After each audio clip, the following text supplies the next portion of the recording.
Welcome back to the Kiwi Wedding Podcast. My name is Lydia. I'm an Auckland wedding photographer at Lydia Rachel Photography and your host. Today's episode is such a good one. I'm joined by Harriet, who got married earlier this year in Queenstown. Harriet also works in the film industry and recently launched her own wedding stationery business, Studio Augusta, creating the most beautiful hand-illustrated stationery for couples. So if you love thoughtful details and beautifully personal weddings, you're going to love hearing about hers. We chat about everything from meeting her husband at university, getting engaged while they were living over in London, and planning a marquee wedding at her parents' property. Harriet shares how they built their wedding from the ground up, all the DIY projects they took on, where they chose to invest their budget and what they'd do differently, and some incredibly helpful advice if you're planning something similar. We also dive into how she created so much of the stationery and styling herself and how that inspired the launch of Studio Augusta. Before we jump in, I have some exciting news. This week I'll finally be announcing dates for our in-person live events happening this September in Auckland and Christchurch. So excited to be bringing it to the South Island as well this year. These are afternoon events all about bringing together the community of listeners to the podcast. Perfect if you are currently planning your wedding. It's not quite a wedding expo, but an afternoon of expert advice, honest conversations and inspiration, and a chance to connect with other couples and some incredible wedding vendors.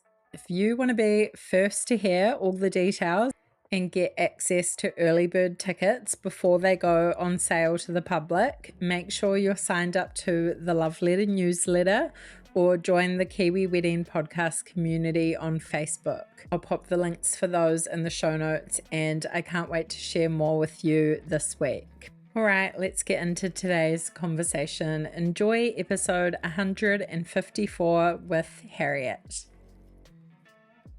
Hi, Harriet. Thank you so much for joining me today. So excited to chat about your wedding and working in the industry as well. Thank you so much for having me. It means a lot to be on your podcast and to share my experience and husband and I's experience and all that kind of stuff. So thanks for having me on board. So good. So I'd love to chat about your story a bit in your wedding. Start with how you guys met and a bit of the story of your life together. So Tom and I met at university.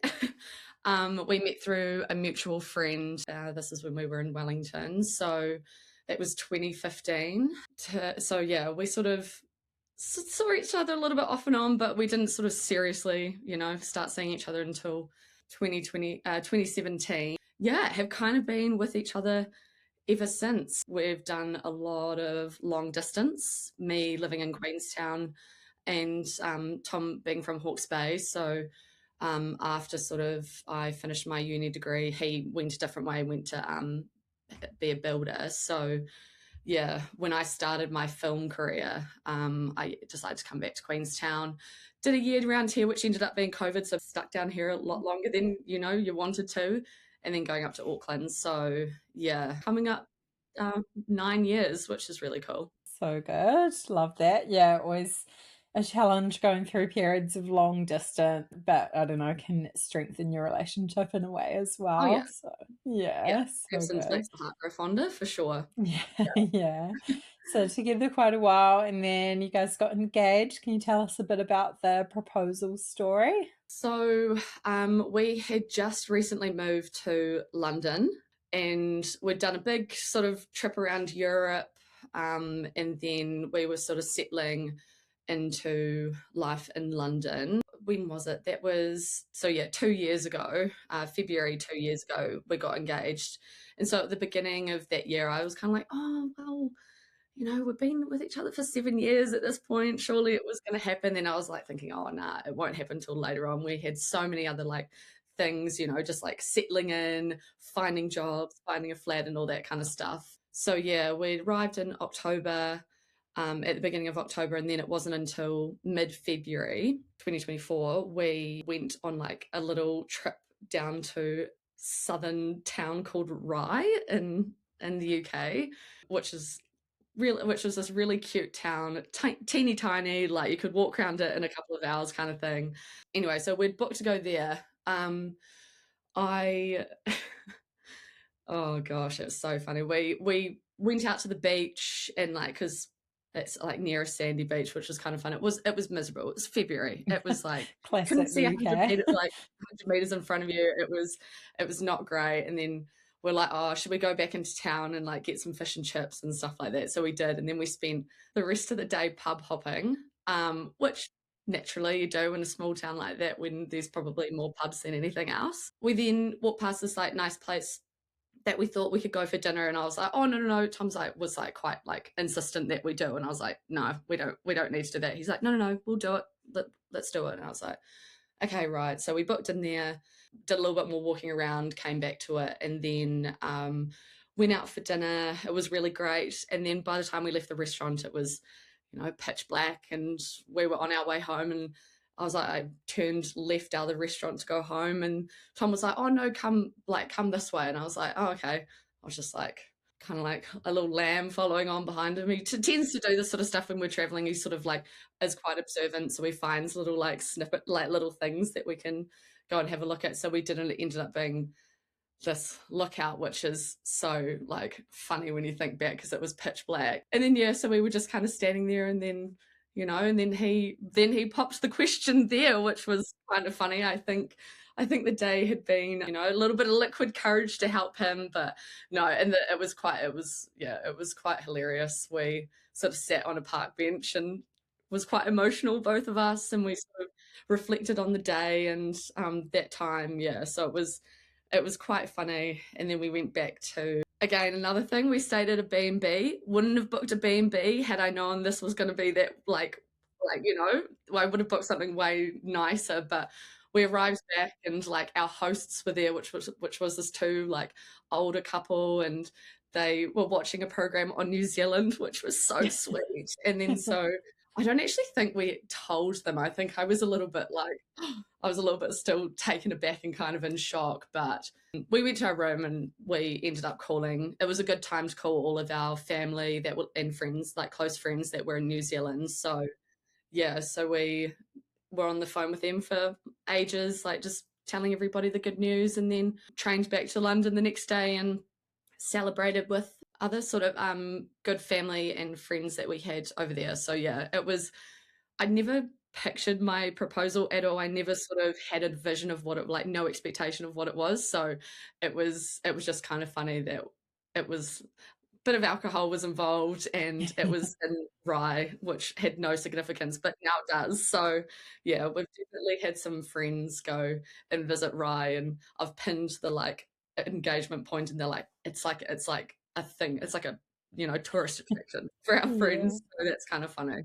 But yeah, no, very sweet. And yeah, he proposed with a placeholder, and then we went into. He knew that we wanted to design it together, so yeah, we then went through that process, which was fun. Yeah. So good. No, I love that. It's like cute little weekend away and kind of unexpected, I guess. Yeah, you. definitely. Yeah. And it was really sweet because so we left to go away that previous June, and he had asked both my parents in May. So the fact that my mum could even keep it a secret was quite impressive. But obviously not knowing when it was going to happen. But yeah, I thought that was a really special element to the whole thing as well. So yeah. Yeah, so good. Did you guys recently move home then, or how long were you in London for? We ended up moving back at the end of 2024. So we were back, we moved back to, we live in Arrowtown. So yeah, in Arrowtown for, November 2024. So yeah, we've been back ever since.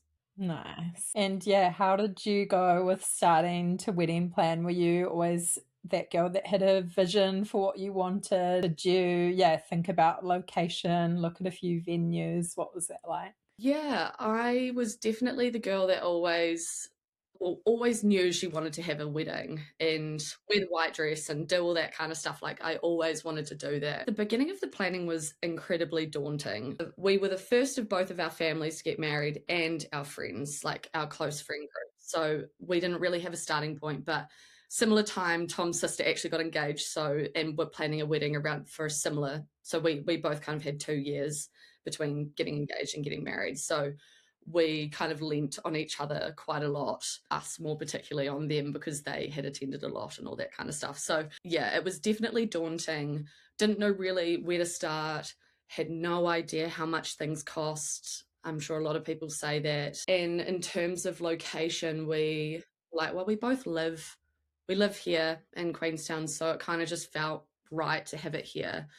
We ended up doing our ceremony at Thirlby Domain, which is just down the road from my parents' place, and then we had the reception down at my parents' place. So yeah, and that was great. But I think the beginning of it was just like, how much do marquees cost? And because we were doing very much a dry hire and, having to bring everything in, it was like, okay, right, really had to do a lot of research and ask lots of questions and get lots of quotes and all that kind of stuff to, you know, figure out where we were going to go and how we were going to set our budget and all that kind of stuff. It was, yeah, a no-brainer to have it down here. Yeah, so beautiful. Did you grow up there as well? Yeah, Yeah, so so up, nice. yeah. Incredible part of the country, and yeah, nice. So special to do it on private property or yeah, at your parents' home, but also very, yeah, daunting, as you say, to kind of get started and sort of building a venue from scratch, having to bring everything in. Literally, and you really, it's like you really had to choose great vendors as well because it really meant you really had to lean on them to be like, okay, right, we've got a marquee here, but like, where the heck are we going to draw like pull all the power outlets to, and what's the best way? Where do we put the like catering tent and all of that? I mean, we got an on the day coordinator, Alexandra Kate Creative. Everybody get it. If you're doing this, get an on the day coordinator. It saves so much of like you and your family's time, and just the stress and the worry can just, particularly on the day as well. It's just all kind of, you know, you're in safe hands. So yeah, we got her on pretty early, just like booked her in because that was one thing that I knew that we definitely wanted. So yeah, her and her team, Alex and her team were absolutely fantastic for that kind of stuff and to reach out throughout the year and or the 18 months beforehand. But then they really took over from 4 weeks out. So yeah, it was that also was a no-brainer. I think, yeah, a must if you're doing a like private property or a marquee wedding. Like, yeah, it's a lot of logistics. So being able to hand that over is Yeah. so key.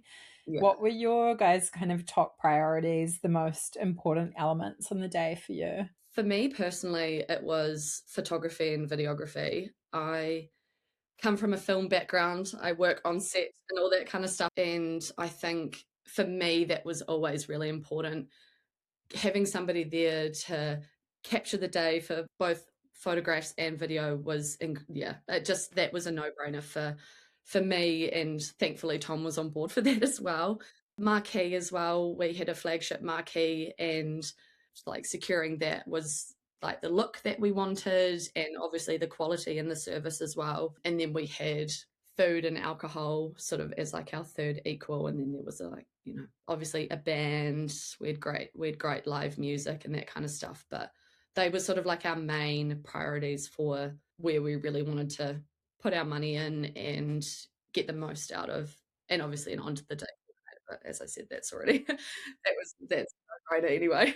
Yeah, totally. So good. Yeah, all such important things. Can you tell us a bit about your wedding outfits, your dress? What was that process like? Finding it, getting it made? Yeah. Oh, it was so much. It was honestly so much fun. We had a lot of DIY, which I can talk about later in our wedding. We DIY'd a lot. My second dress included. I'll start with my second dress, then I'll go to my wedding dress. So I wanted a cute little like sparkly beaded number, and I just couldn't find anything that was, that was A in my price range or B up to this, like, just like what I was after.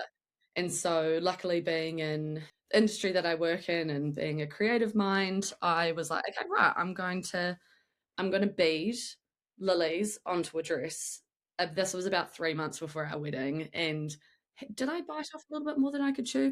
Yes, Yeah. definitely. But what's nothing like a little bit of added pressure. So then I got a really great friend who was in costume to make me like the base of the dress, and then I spent hours and lots of beads beading all these beautiful little lilies onto the sides of my dress, which was really fun. And I just sort of was like another element to, making the day like more meaningful and, something I can kind of cherish. And then for my wedding dress, I always knew I didn't know what style, but I was like, oh, I kind of had a designer in mind, and that was Kaya Bride from Australia. And then it was not long after we got engaged, she released, I can't remember the name of the collection, but it had this beautiful like drop waist, and I actually can't, I don't know the fabric either, which is bad, but beautiful drop waist, long, like kind of ball gown. And I was just like, I saw it and immediately was like, yes, that is my dress, no question about it. So but being in London, I was like, okay, right, now I've got to find somewhere that's going to stock it. And that was in like April or May, and the collection didn't come out till August. So I was like, okay, right. When I finally found where it was going to be released, my now sister-in-law and I drove up to the Cotswolds, and we went to a boutique up there and tried it on. And that was like my only experience trying on dresses. I sort of was like, okay, well, this is the dress that I like and I really want to try it on. What order do we try it on? She's like, well, try that on first, and then it can be exceeded or nothing can exceed it. And I was like, okay, right. So we put it on, and it was really sweet. One of my maid of honor, who was all the way in New Zealand, was FaceTiming us as well. So to have those two there was really special. And yeah, I just put it on, and I knew straight away. And then we're like, okay, yeah, that's the one. And probably the most decisive like decision that I made in the whole entire process.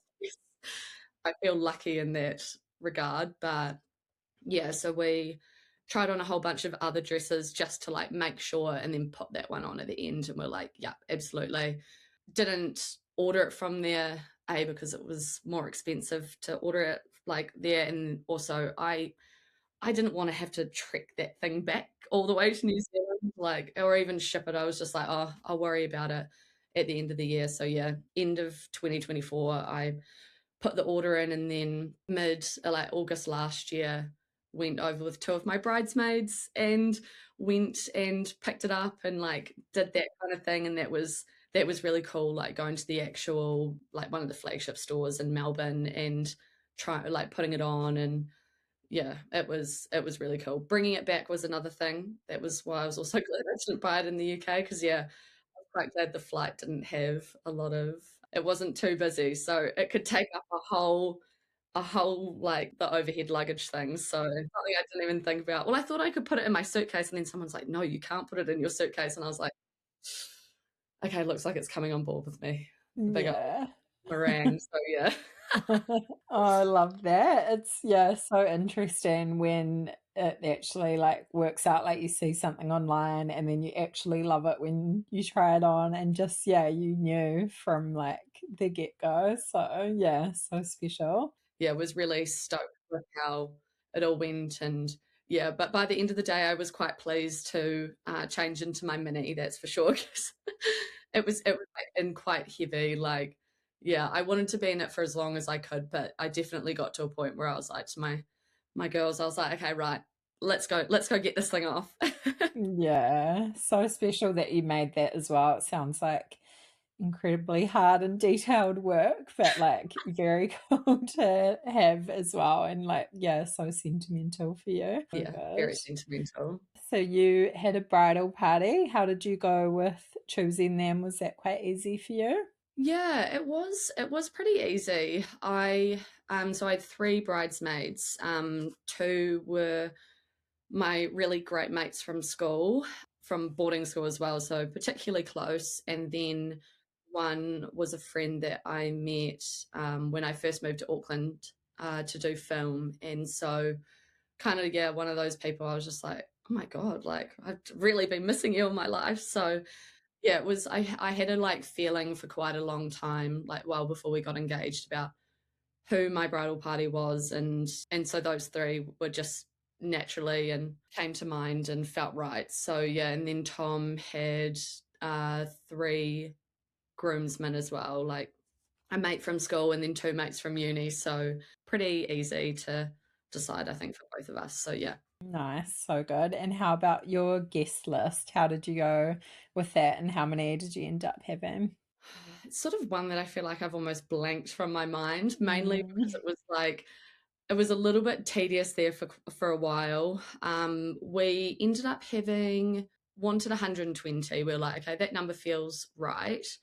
And then I think I feel like we ended up with either 113 or 109. I can't quite remember. I just know three people sort of like within 2 weeks for their own reasons couldn't come, which was totally fine. Yeah, Tom has a big family. I grew up with quite a big like family friends sort of village with sort of my friend group because I went to boarding school and then uni and then like I've got all of my film friends. It was sort of like, where do you kind of draw the line? And so obviously you have to draw the line, and it was really hard. But we had our good core friends that came, and it was awesome because a lot of them traveled from overseas, which was absolutely amazing. And we're so grateful. But yeah, we sort of maybe got to a point maybe just before the like sort of formal invitations went out, or that we were like, okay, right, we'd really sort of solidified who of like my family friends were going to come and that kind of stuff. And we only invited 120. We didn't go over because sort of people had said, like, don't expect people not to come. Like, you may think that these people might come, but they might surprise you and they might actually turn up.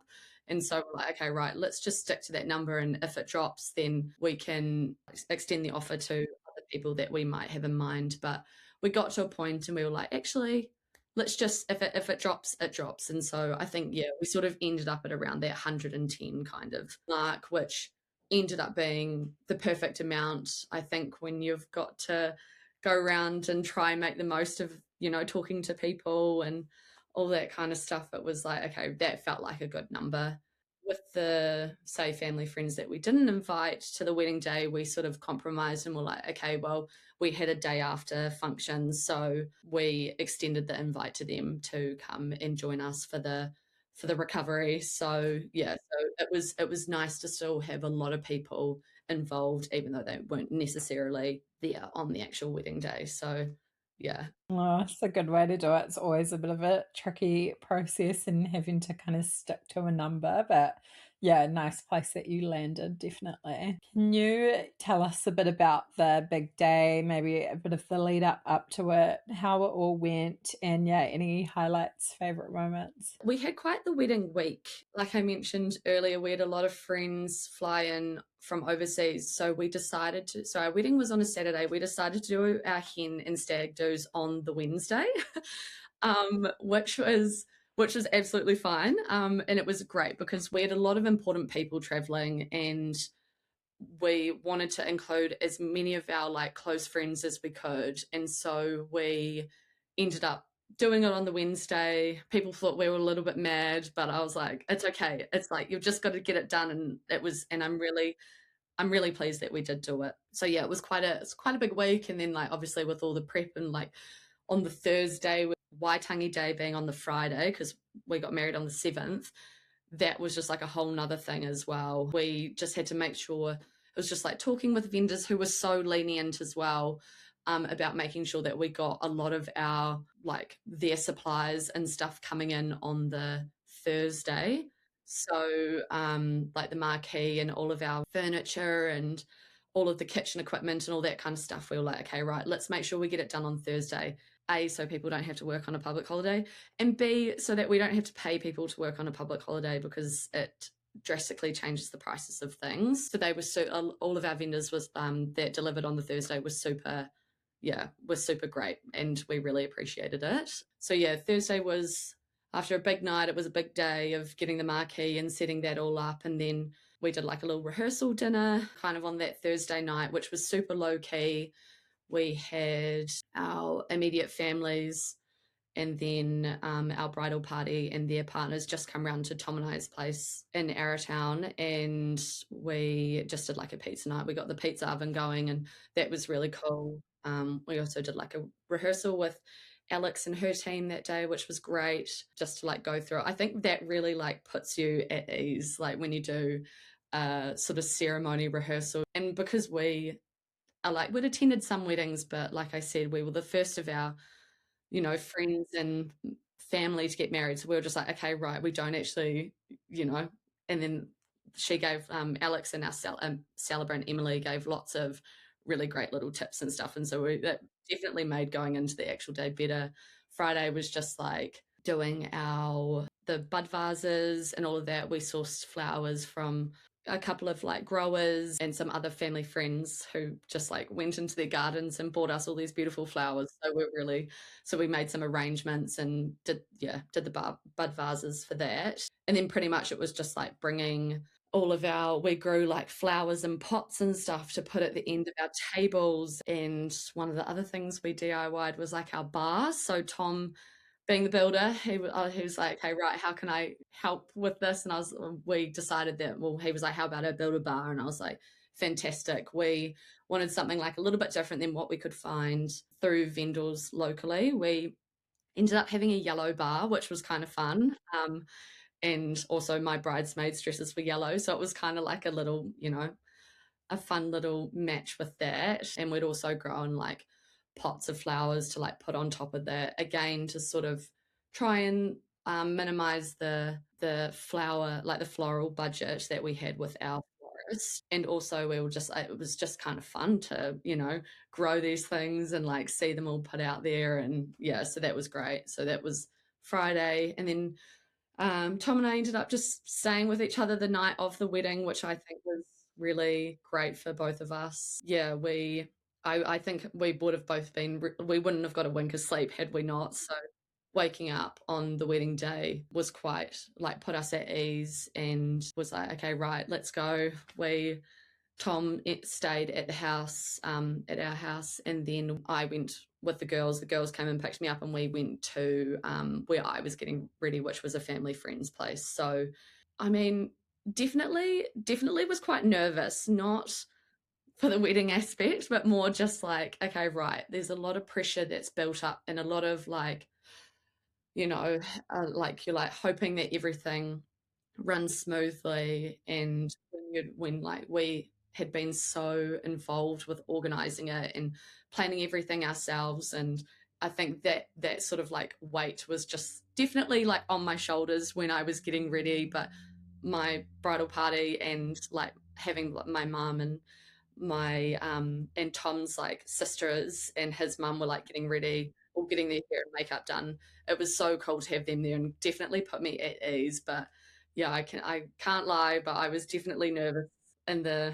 sort of lead up to it. But when the photographer and videographer arrive and when you get your dress on, it's sort of just like, okay, right. And then the ball really starts to roll, and and then you turn up at the ceremony and you're like, okay, right, this is happening. It's a big build up and anticipation for sure. It is actually like insane. I was like, okay, I sort of just wish just taken a few more deep breaths. But I think you sort of get into like, you get caught up in the excitement of it all and you're like, okay, right. Yeah, there were definitely moments throughout the day where I was like, okay, just got to take a step back. And I like made sure Tom was by my side the whole time.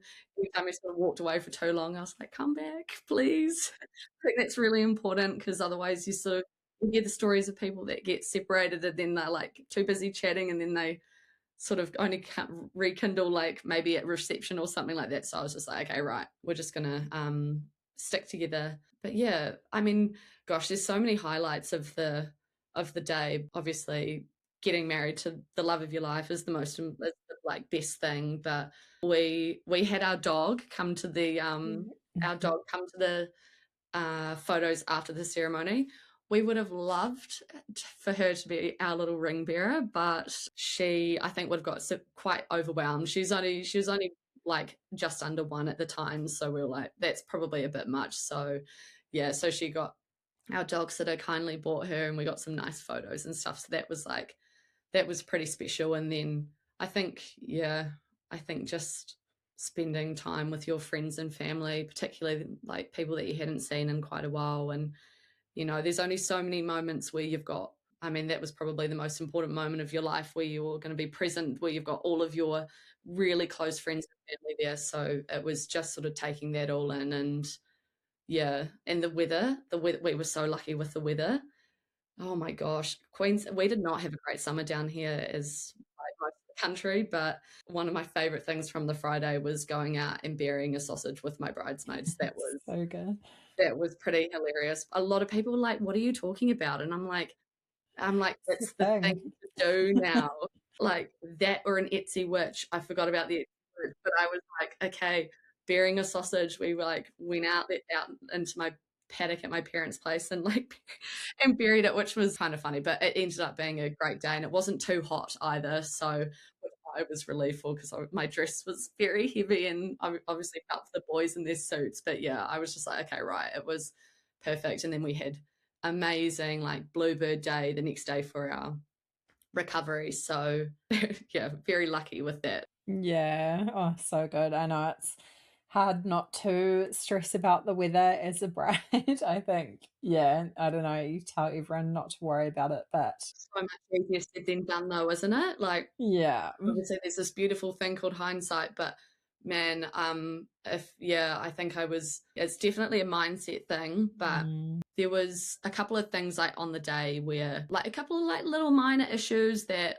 was not directly brought to my attention, but when it got to a point they're like, for example, we were short on glasses and we were just like, okay, right, just I was like, okay, just go and wash like my family. This is where like my family and Alex and her team were amazing. They just like went in and washed them all up and stuff like that. But it was just kind of like little things that you thought that you were going to care about prior to the day didn't actually matter on the day. It was very much like, that's okay, like that'll be fine. Yep, let's just do that. Totally all good. Yeah, was there any other like highlights you wanted to touch on or DIY things did you do sort of like your art and design or your signage stationery yourself, anything like that? Yeah. So I mean that's quite a big one, isn't it? So Yeah. um, yeah, I have got a little very new sort of stationery business, a wedding stationery business called Studio Augusta,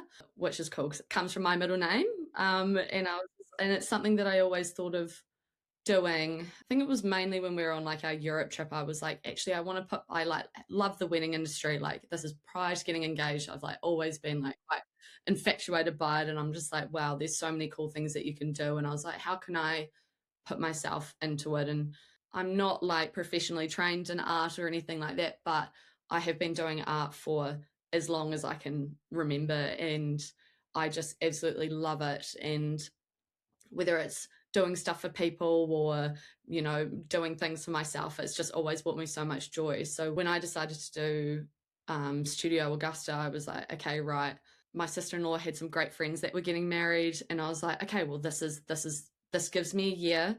I can I can do some of the stuff for them and then really hit the ground running. So I built up to I did their wedding stationery illustrations and then I was like, from there, like that was kind of like the deadline for me to get an Instagram up and all that kind of stuff. So yeah, I've done like my sister-in-law's and then I've done mine and then I've got some really cool ones coming up. But it's interesting when it comes to doing your own stationery because I feel like I have so many amazing ideas for other people and it's like you can see like you can grab like the little nuggets of like information and like who they are as a couple and what it is that they love. But when it came to Tom and I was like, okay, right, what do I do? And it definitely took a little bit more thinking, not overthinking, because I think that was where it was like where my issues were coming from. But yeah, so we ended up doing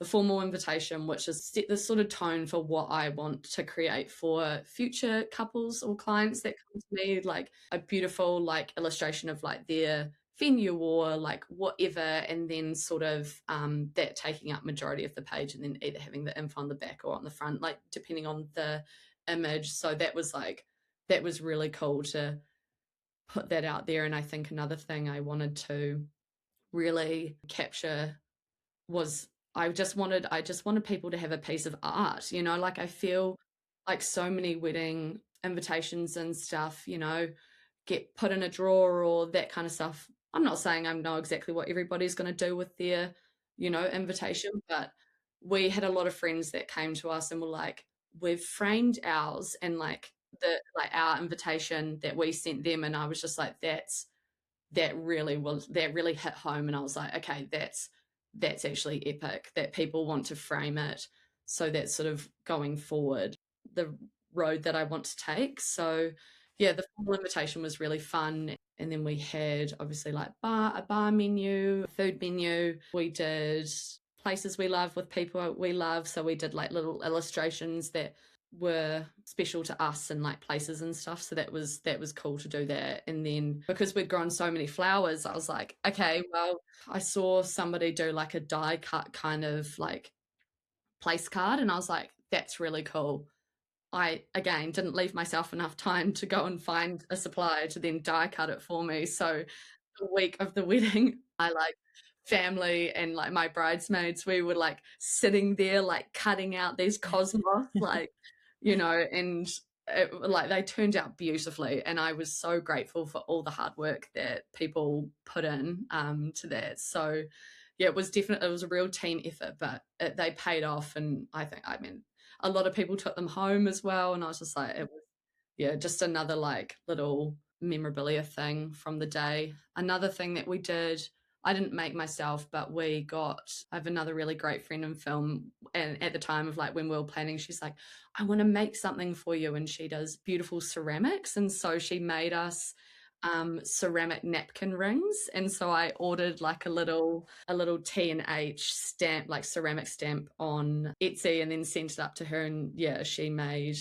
these beautiful napkin rings, and it again just like really tied everything together because we had quite a simple tablescape. Like we just had like our beautiful little bud vases that we'd made, and then not a lot with like glassware or cutlery and that kind of stuff. So having those little like elements with the menu and then the place card and then the napkin ring really tied it all together. Another another DIY thing we did was we wanted striped tablecloths. A vendor that I originally reached out to, who had the ones that we wanted, ended up getting back to me to say that they were no longer going to hire them out just because the quality of them wasn't great. Totally fine. So then we had to pivot, and Tom saw these striped tablecloths at Kmart, and we're like, okay, right, well, I don't like the color of them. We need to make them lighter. So over like one weekend, we bleached about 37 tablecloths, and oh, it was a labor of love there. My God. It was, yeah, it was quite by the end of it, I was like, I never want to bleach another tablecloth ever again. But I knew that if we just like got it all over and like over and done with in that weekend, we didn't have to worry about it. So that was quite the process. And then, but they turned out really cool, and again, like really stoked with how they looked. And again, it actually brought the cost down as well, as opposed to hiring linen, which we didn't necessarily see as like a high priority. I think after we got that idea, we're like, okay, right, well, this is where we can save. So yeah, just trying to find like little bits and pieces. But then again, there was some other DIY stuff like the bar. We didn't necessarily save on costs for the bar, but we had something that was, unique to us. And our dog's called Alba. So I was like, well, that's kind of a fun play on words. So we got a pink neon sign and had Alba with a hyphen and then an R, because it was like the Alba.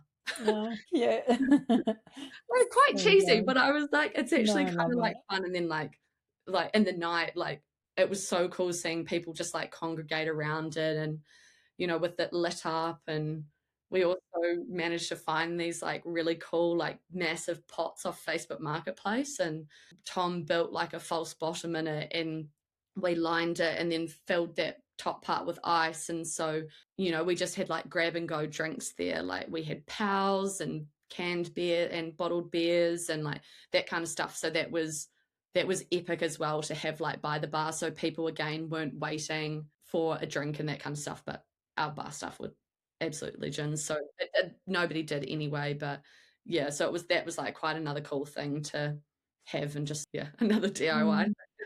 Yeah, I love it. So many cool, just like bespoke elements, and yeah, just makes it like really unique to you. And then, yeah, obviously doing your own like illustration and stuff. Your work is so beautiful, super talented, and a cool opportunity to like, yeah, create work for your own wedding that's like special to you as well. And I think so cool to have a little keepsake for guests to take home, or yeah, with the invites or the little die cut things that you did. So special, even though a lot of work, all those DIY elements. God, yeah. Like the weeks after, so we took off the week before our wedding and the week after our wedding, so 2 weeks off. By the time we got to like our first weekend that was, not wedding related, we were like, we kind of looked at each other, we're like, what do we do? We've got so much time. We've Need got so another much project. time. So that was like, yeah, we were like, okay, right, now we've got to find some other hobbies or like, take the dog for more walks and stuff. But yeah, so it was definitely kind of a weird turn of events after the wedding, and you're just like, okay, now what? So good. Sounds like an amazing week in celebration, though. What did you find like the hardest part of wedding planning, or is there anything you look back on and regret or would have done a little differently? I think like when you get the cheapest quote, it's not necessarily the best one. And I think, we had a situation where like luxury loos down here are, I mean, everywhere, but they're very pricey. And so we were like, okay, we went to this outlet that did sort of, it was half the price and for the full weekend as well, because we needed something for that second day. We got about a month out, we got a call to say that they were going to have to cancel on us for those lows because they weren't up to their standard. And I appreciate them for reaching out, but I didn't appreciate that it was a month out before the wedding. And I was like, oh my God, like now we're probably going to have to go and spend double the amount on lows. But luckily I work in an industry where we do a lot of on like location stuff. And I spoke to like my production team, and they were so amazing and let us use our like actually relatively nice trailer loos for the weekend. And being Waitangi, it was great because it meant that they definitely didn't need them. So I was incredibly appreciative of that. And so that was the silver lining out of that. And I know that necessarily isn't, attainable for everybody, but I think maybe just like things with loos and generators. Unglamorous things you don't think about that you have to No, spend on. Yeah. when you have to bring everything in, just allow a bit more budget for that, because we also like went maybe the cheaper route for our generator. And there was a point later in the evening where the band was on the break and we lost power. And I was just like, oh my gosh, like thankfully there were plenty of people that were that had understanding of that kind of stuff. And so it was all like fixed pretty quickly. But again, I think I had reached out to other sort of vendors for that, and I was just sort of like a little bit kicking myself. I was just like, okay, right, don't cheap out on power and facilities. I think we just need to budget a little bit more money for that. But again, it was sort of one of those things where it was a problem for like a moment, and then it went up and running, like the power was up and running again, and celebration was in full swing again. Actually, to be fair, a lot of people didn't even notice. I don't know how, but like a lot of people were congregated around the bar at that point, which was separate to where our like dance floor was. And so yeah, a lot of people were like, oh, was there a power outage? And I was like, yes, but it wasn't that long. And then the band got back in and ended up playing for a little bit longer, which was really great of them. So yeah, don't cheap out on those things. It's always going to be some little, not disaster, but like, yeah, some little thing that goes wrong. And then, yeah, it's like funny how people don't usually notice or know about it. Exactly. And again, it's sort of like it was just that whole mentality again of like it was like water off a duck's back, you know. You're just like, okay, well, I couldn't dance for 15 minutes, but now I've got like, you know, the rest of the night. And again, because we were at a private, you know, we were at my parents' place, so it meant that, you know, we didn't have a curfew, and so that was also great. So yeah, it didn't take away from it, and it got resolved quickly. Did you guys have a set wedding budget, or how did you go with that whole side of things? We did have a budget.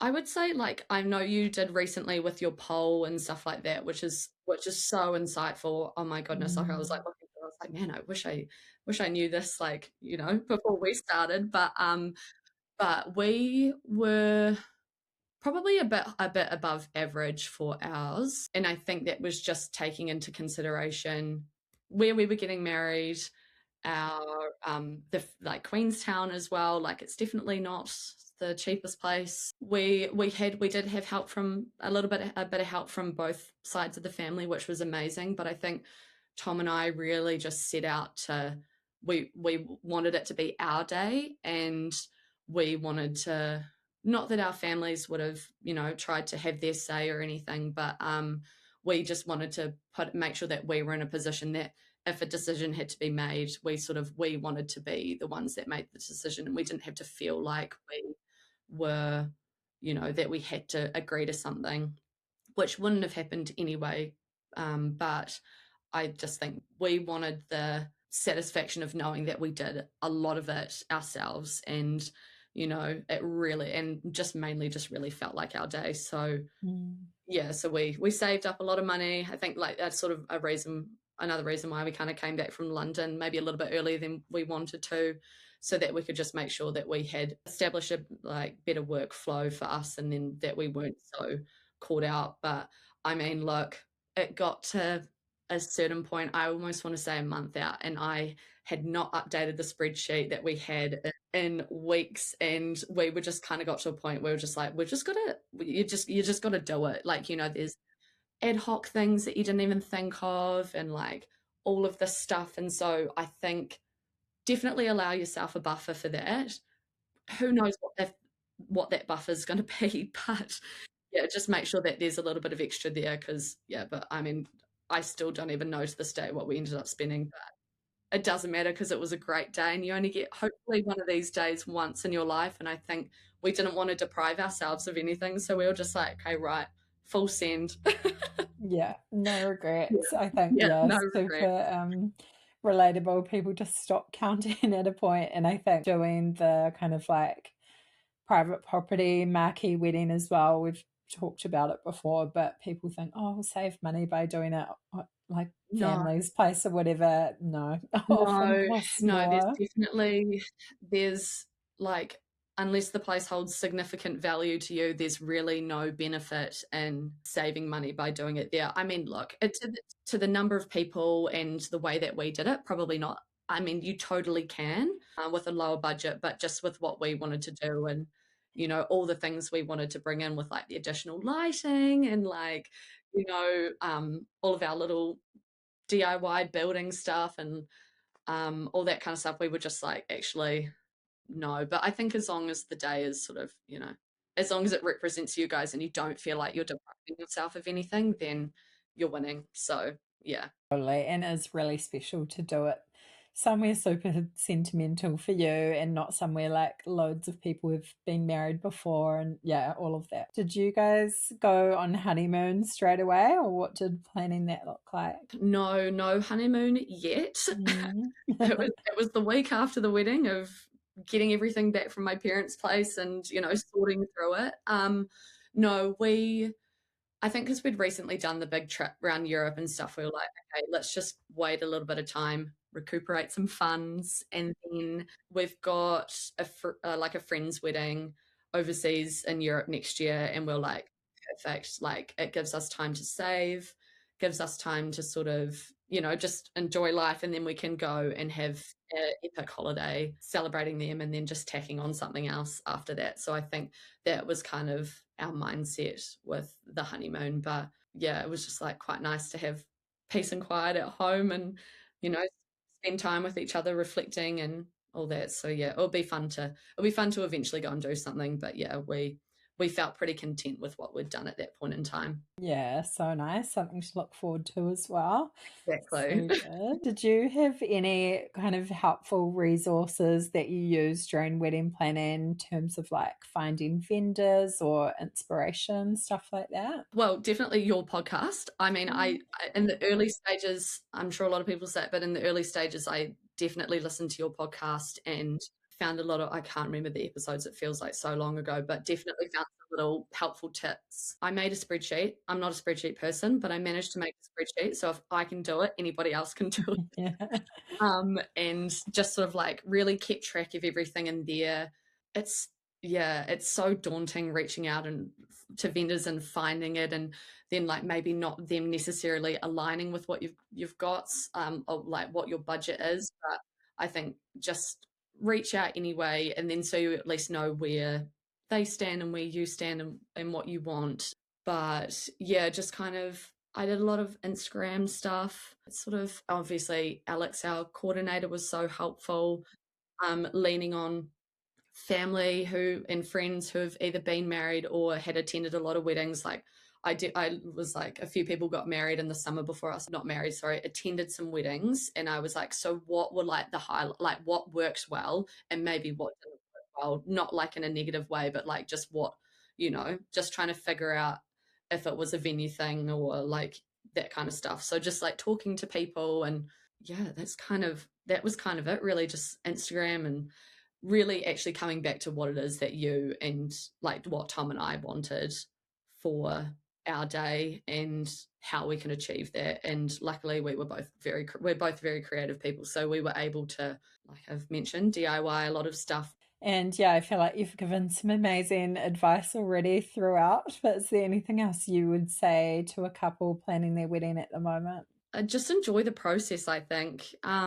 It's so much fun. And I mean, I always wanted 2 years before, like between getting engaged and getting married. And so that was really important. And I'm really glad that we did do that because, well, it was go, go, go in the first few months, like booking all of our main vendors, getting all that set in stone. But then for like a period of 8 months, there was like not actually a lot of stuff that you could do. And then it was kind of like obviously go, go, go for like the next wee while. Give yourself time, enjoy it, remember why you're doing it and who you're doing it with. Like, I feel like a lot of partners could be like, oh no, just you make a decision.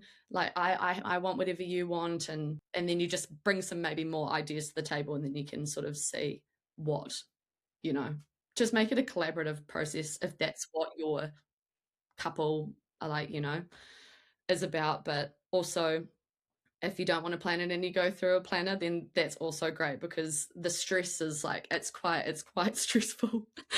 But all good stress. So yeah, no, I think just enjoy it and don't have any expectations.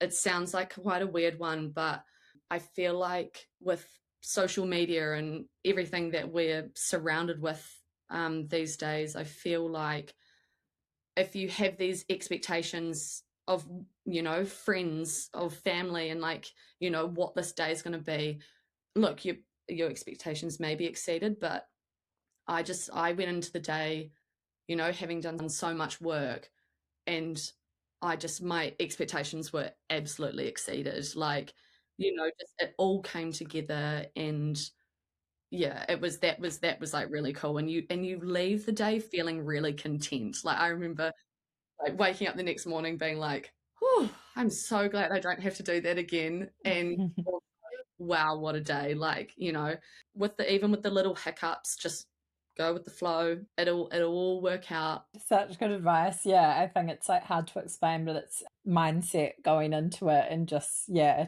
like you say, taking it all as it comes and just, yeah, not having massive expectations. And what is married life like now? And you kind of touched on this already, but did you feel like you got any post-wedding blues? Oh, definite. Both of us definitely got post wedding blues, 100%. Mm. Like, I mean, I just remember going back to work those first few days and just being like, why am I here? I don't want to be here. Like, I love my job, but I just was like the first like week, it just really took a lot of focus and being like, okay, right, yes, that's done.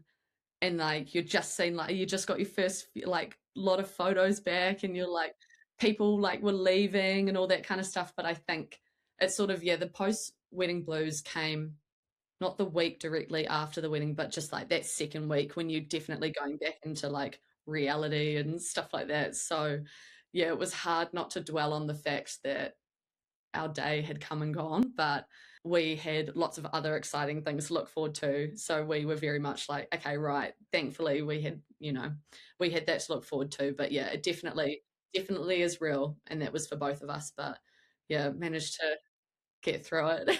Mm, yeah, so relatable. But yeah, I just have to like focus on the next thing. And yeah. Exactly. I was quite lucky to have work to go straight back into because I feel like if I like being a contractor, if I had, time off for like until my next contract or whatever, I would have been like, I would have really sat in it. But yeah, I was quite pleased to sort of get back into the swing of things. And, now we can, even just talking to you today has been such like a fun, like, reflection on our day and Yeah. yeah, getting all of the stuff, like talking to friends and getting all of our photos and things back. It's just been, yeah, it's cool to reminisce. Yeah, keep reliving it for a while. Yeah, so good. So cool to hear about.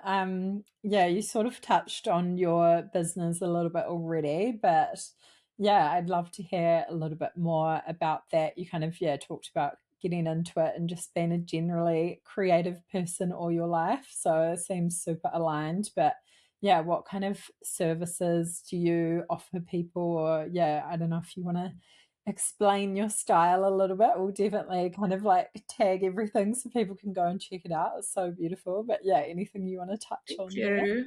Oh, I'm so flattered. So I do like beautiful little, quite realistic illustrations. Like I'm very detail oriented when it comes to the actual sort of image. So my style is very much sort of, focused around that. So with like the wedding stationery aspect of it, it's all the pre-wedding stationery. So like your invitations or like your save the dates, and then it's all on the day sort of stationery things as well, from like menus to welcome signs and like place cards and like all that really fun stuff. And I'm so open to like doing like fun and fresh stuff as well. Like, I think it's always quite fun being an artist and, really just like flexing those muscles and like thinking outside of the box as well. So, but then I'm also like totally okay with if you want, the like bare minimum as well. Like I think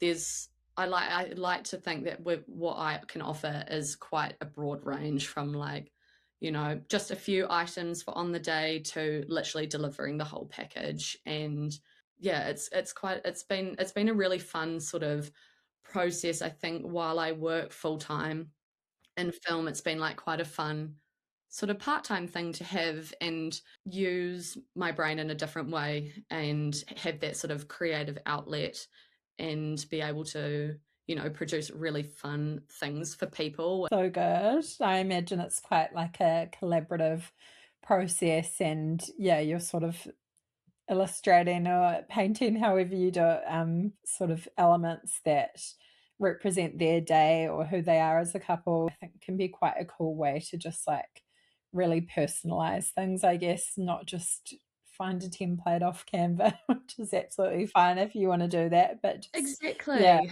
more And just unique. and yeah, and just having that like bespoke element as well. Like there's very few things you get to actually keep from your wedding day as well. And with your stationery, we can like you can actually physically keep that. And I think that's really special, like just like such a special element as well, and a good like keepsake for you, for your guests, for just to like as a reminder of the day. And I think that you get to keep very few things, so it's nice to have something that's bespoke to you guys as well as a representation of your day. So yeah. Yeah, so special to have. I think a lot of people just do invites and all of that online these days, which is like, obviously you're saving there, but I don't know, so special to have something in your hand and to keep. Like, I've looked through my parents' wedding album and then they have like their invites in there from like the That's 80s. But yeah, cool. it's just like so cool to have and yeah, keep for like future generations even. Yeah. Oh, I love that. That's so special. Well, that's kind of the goal, right? It's sort of, whether it's framed like what our friends have done with our invitation or put in an album, like it's really quite fun that people trust me to create that for them. But I just get so much enjoyment out of it as well, and just working collaboratively with these couples to create it, and it's just so special that, and I'm very flattered that people want my work to be part of their day as well, like because it's such an important day. And so yeah, each person or each couple that I work with, I feel very, very grateful. And I'm at the beginning of my sort of at this kind of part of my career, so it's nice to really reminisce on the things that I have done for people and for like the exciting things that I've got to look forward to as well. Oh, so cool. Yeah, you're very talented. So definitely recommend everyone go and have a look so you can visualize what we're talking about. But yeah, it's been so cool to have you on and chat through everything today. Is there anything else that we missed or you want to add before we wrap up? I don't think so, but just thank you for, giving people insight and, the platform that you've created. I think it's amazing. And, it's super, super great to have such like a scale of things as well. And I think you do that. I think you do it amazingly. So thank you so much for having me on. And I'm really grateful. Thank you, Lydia.